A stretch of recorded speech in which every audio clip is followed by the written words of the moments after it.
इंतजार आप लोगन के रहल अनु भाई कि धनंजय भाई के कब आई होली के गाना। तो होली के गाना आवता डायरेक्ट मुद्दा के हम बात कर जा रहल बानी। बात करे के चाहत नहीं, डायरेक्ट होली के गाना आ रहल बा, वो भी वीडियो के साथ। और कुछ विरोधी सन के भाई फाट के हाथ में आवे वाला बा। काहे कि समझ जा लोग भाई, जब फिर से शेर चल चुकल बा रास्ता पर, लगातार बहुत ज्यादा लेट भइला गाना आवे में, लेकिन जौन गाना आ रहल बा वो बहुत बड़ा लेवल के गाना बा।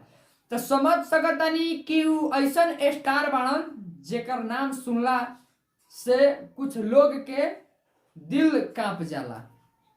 बता देवल चाहतानी फिर से, उ शख्स धनंजय धड़कन जी हम।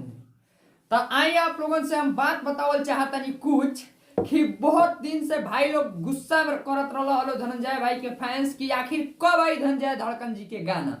लेकिन फाइनली वो आवे वाला बा, ओकर पोस्टर जारी कर देल गइल बा। जोन यहाँ पोस्टर दिख रहा बा भाई लोग, भौजी के बहिन। फिर से बता देल चाहतनी आप लोगन से, भौजी के बहिन होली में बहुत बड़ा लेवल के वीडियो सॉन्ग आवे वाला बा, जौन की टीम फिल्म्स के माध्यम से छोड़ल जाई। टीम फिल्म्स के माध्यम से भौजी के बहिन बहुत फारू लेवल के होली, जौन की डायरेक्ट वीडियो सॉन्ग छोड़ल जाई रोबोलन के बीच में टीम फिल्म्स के माध्यम से। जौन की पोस्टर वाला में बताई कैसा लगा था। और एक बात बतावल चाहता नहीं, एक गाना के गीतकार बाड़े संतोष तिवारी जी और अरविंद अकेला भाई जौन की बाड़े लोग। और एक बात बता देवल चाहता नहीं, जौन की संयोजक बाड़े सुनील सिंह जी और रघुआ लगन के स्टार दिलों के धड़कन इस गाना को गाए हुए हैं धनंजय धड़कन जी।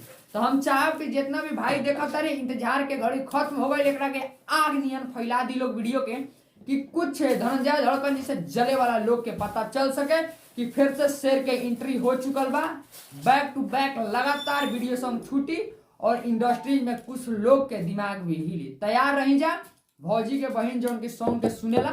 रघुआ लगन के भाई हम विक्की सिंह, फिर मिला तानी नया अपडेट के साथ। तब तक के लिए जय हिंद, जय हो भोजपुरिया समाज। बस भाई आप लोग के प्यार दुआ आशीर्वाद चाहिए, बस सपोर्ट करी, ज्यादा से ज्यादा शेयर करी, क्योंकि इंडस्ट्री में आग लगावे के बाद भौजी के बहन वाला गाना का हिट करावे के बाद बहुत हाई लेवल के टीम फिल्म्स के माध्यम से धनंजय भाई के। बस तैयार रही जा भाई, कुछ तो हुए कहीं बड़ा लेवल के, ठीक बा ना।